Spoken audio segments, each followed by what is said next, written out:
Қазақстан Республикасы оқу-ағарту министрлігінің тапсырмасы бойынша республикалық математика және қазақ тілі мен әдебиет пән мұғалімдері арасында ой сандық олимпиадасы екінші күні Астана қаласы әкімдігінің Мұстафа Шоқай атындағы нөмірі 51-ші мектеп лицейінде мектеп мұғалімдері арасында республикалық семинар болып өтті.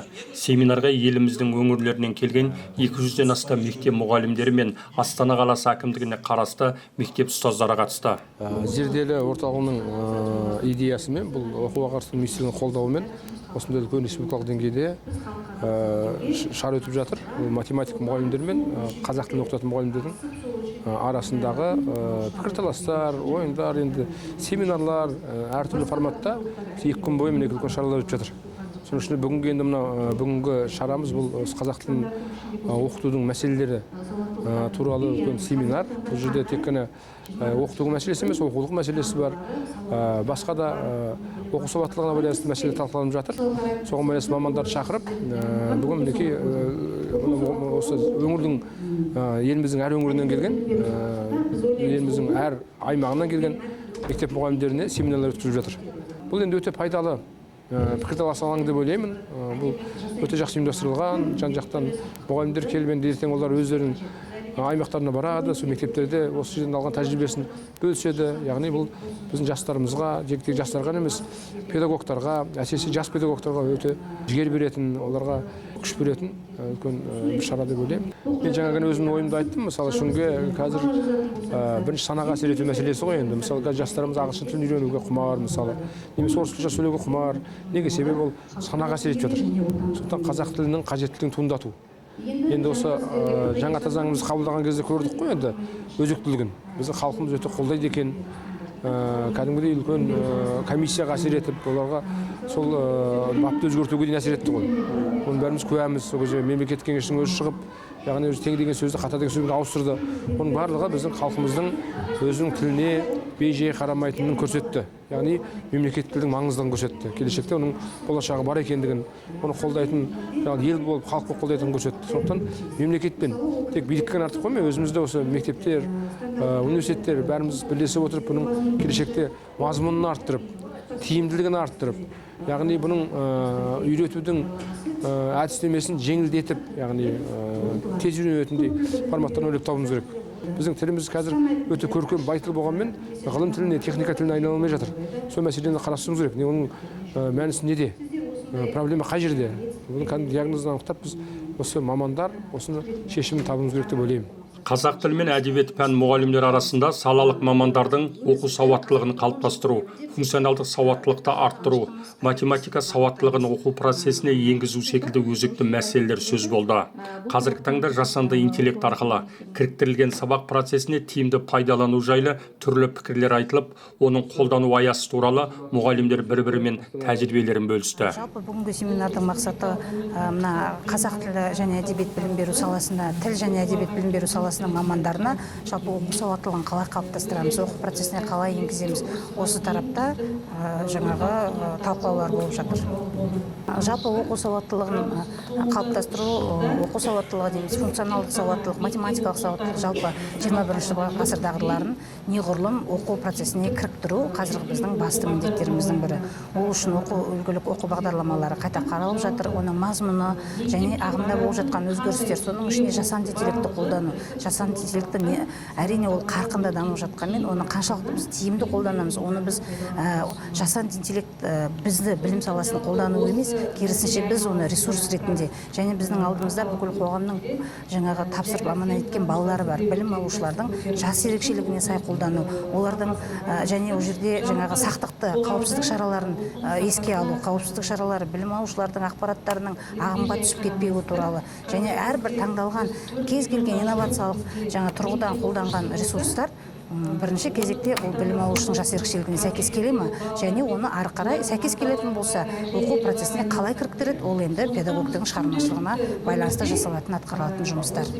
Бүгінгі семинарға математика бірлестігі мен қазақ тілі мен әдебиет пән мұғалімдері жиналып, мемлекеттік тілдің маңыздылығына тоқталды. Қазақстан Республикасы ұлттық ғылым академиясының вице-президенті Асқар Жұмаділдаев қазақ тілі ғылым тілі атты тақырыпта мұғалімдерге баяндама жасады. Қазақтың тілі отбасы ошақты тілі болып қалмау керек. шын мәнінде бүкіл функциясын атқару керек.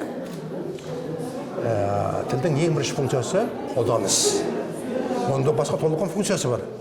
Өкінішке орай біздің зиялы қауым басқа функциясына назар аударып кетеді де, қолданысына назар аудармайды.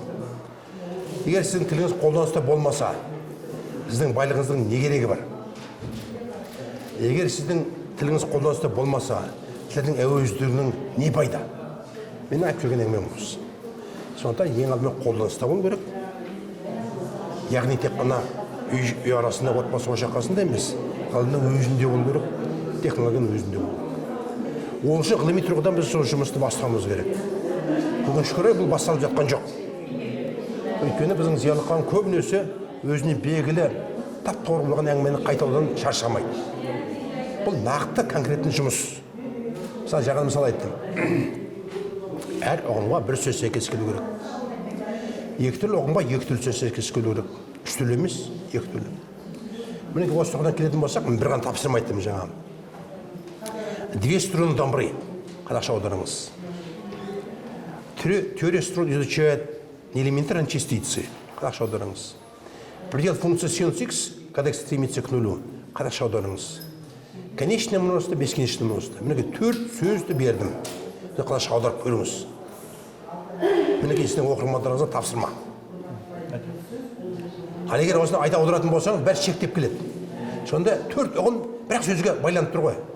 Бұл нені білдіреді? Тілдің байлығы ма?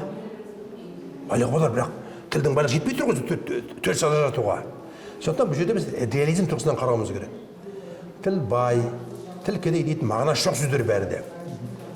Тарих терең, тарих тайыз дейтін бұл да мүлде керек жоқ сөздер. Оны доғару керек. Оның орнынан конкретті нәрсені айту керек. Мысалы, жаңағы төрт ұғым: физика, геометрия, музыка, математика. Бәрі шекке кеп тірелді. Қазақтың сөзі аздай. Екі мүмкіншілік болуы мүмкін. Не жаңа сөз табыңыз, төрт сөзді ажырататын, не мүлде жаңа сөз өзіміз құрастырайық. Басқа жолды көріп тұрғанымыз жоқ. Мінекей осындай конкретно нақты тапсырмамен өмір сүретін болсақ, онда біздің тіліміз шын мәнінде ғылым тілі бола алады.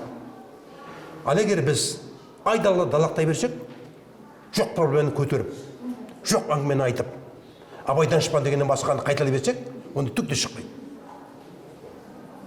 Абайдың данышпандығы ешкім дау жоқ. Ахмет Байтұрсынның мықтылығына ешкім дау жоқ. Содан да бүгінгі заман талабына сай, жасанды интеллект жасауға сай, соның проблемасына сай тіл қылыңыз. Сонда қазақтың ғылымы да, білімі де өрлейді. Басқа жол көріп тұрғам жоқ. Белгілі ғалым қазақ тілі ғылым тілі болу үшін оның қолдану технологиясын кеңейту керек дегенді алға тартады. Қазақ тілі технологиялық тілге айналғанда кеңістігі кеңейіп, жаңа техникалық атаулар, жаңа сөздіктер пайда болады.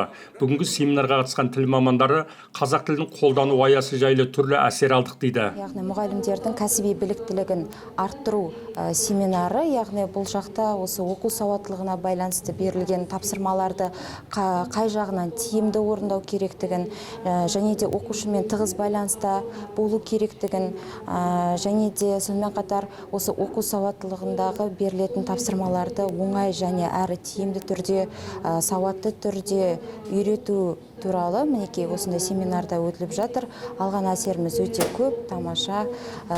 Осындай көптеген сайыстар, жарыстар, осындай көптеген семинарлар жалпы мұғалімдерге қолдау көрсетілуі көбірек болса екен деп ойлаймын. Бұлардың барлығы, яғни біздің кәсіби жағынан дамуымызға үлкен зор үлесін тигізеді. Тәжірибе алмасуымызға өте үлесі мол.